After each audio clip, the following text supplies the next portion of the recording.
போர் சூழலின் காரணமாக பங்குச் சந்தைகளில் ஏற்பட்டு வந்த தொடர் மாற்றத்தினால் நாளுக்கு நாள் ஏற்ற இறக்கத்தை சந்தித்து வந்த தங்கத்தின் விலையானது போர் பதற்றம் முடிவடைந்துள்ள நிலையில் இன்று அதிரடியாக குறைந்துள்ளது. சென்னையில் இன்று 22 கேரட் ஆபரண தங்கத்தின் விலை சவரனுக்கு 3040 ரூபாய் குறைந்து ஒரு சவரன் தங்கத்தின் விலை 1,08,560 ரூபாய்க்கு விற்கப்படுகிறது.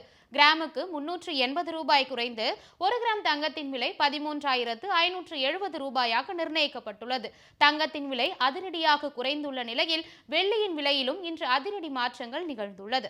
சென்னையில் சில்லறை வர்த்தகத்தில் வெள்ளியின் விலை கிராமுக்கு 15 ரூபாய் குறைந்து ஒரு கிராம் வெள்ளி 255 ரூபாய்க்கும், கிலோவுக்கு 15,000 ரூபாய் குறைந்து ஒரு கிலோ வெள்ளி 2,55,000 ரூபாய்க்கும் விற்பனையாகி வருகிறது. நாளுக்கு நாள் ஏற்ற இறக்கத்தை சந்தித்து வந்த தங்கத்தின் விலையானது இன்று ஒரே நாளில் சவரனுக்கு 3,040 ரூபாய் குறைந்துள்ளது இல்லத்தரசிகளுக்கு மகிழ்ச்சியை அளித்துள்ளது.